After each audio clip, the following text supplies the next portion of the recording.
A primeira Revolução Industrial, iniciada na Inglaterra por volta de 1760, representou um período de inúmeras transformações econômicas e sociais na Europa e no mundo. A primeira Revolução Industrial corresponde à primeira fase da Revolução Industrial, período caracterizado pelo grande desenvolvimento tecnológico iniciado na Europa e que, posteriormente, espalhou-se pelo mundo, provocando inúmeras e profundas transformações econômicas e sociais.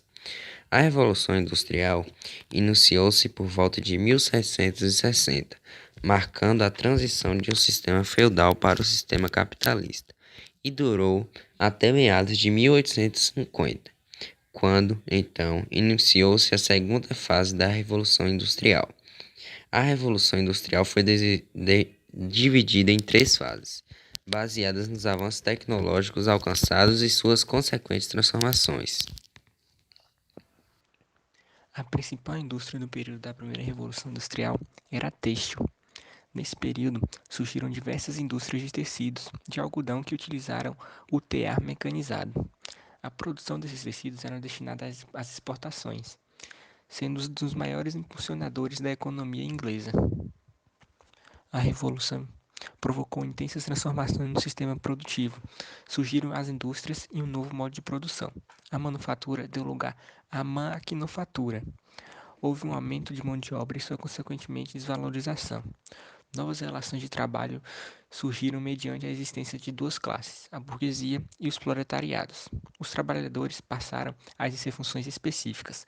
Os salários recebidos eram baixos e as cargas horárias eram exaustantes. Iniciada na Inglaterra, a primeira Revolução Industrial, aproximadamente no século XVIII, iniciou diversas mudanças no período, como novas tecnologias e aprimoramento de técnicas.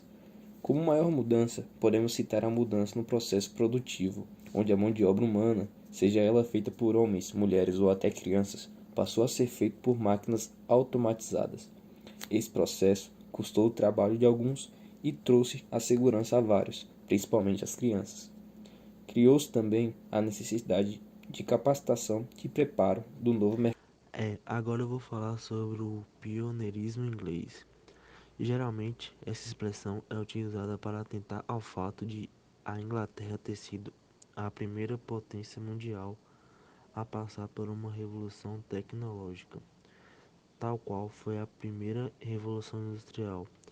A expressão pioneirismo significa primeiramente, ou seja, quem saiu primeiro à frente de todos os outros. Agora eu vou falar os fatores que ocorreram no pioneirismo inglês. Alguns estudiosos da Revolução Industrial afirmam que o pioneirismo inglês na industrialização ocorreu por uma série de motivos. Primeiro, a acumulação de capital. Segundo, os cercamentos. Terceiro, a utilização das energias naturais. E por último, o quarto motivo, os novos inventos, ou seja, as inovações técnicas. A primeira Revolução Industrial ocorreu na Inglaterra por volta de 1760 até 1850, quando se iniciou a Segunda Revolução Industrial. A Inglaterra foi a pioneira da Revolução Industrial por causa de fatores como posição geográfica, acúmulo de capital, política de cercamentos, entre outros. A principal característica da primeira revolução industrial é a substituição da manufatura pela maquinofatura. Surgiram as indústrias, desenvolvendo-se especialmente a indústria têxtil, cuja produtividade aumentou devido à inserção da máquina de fiar, o tear mecânico e a máquina a vapor. Novas relações de trabalho estabeleceram-se, surge o trabalho assalariado e a divisão do trabalho.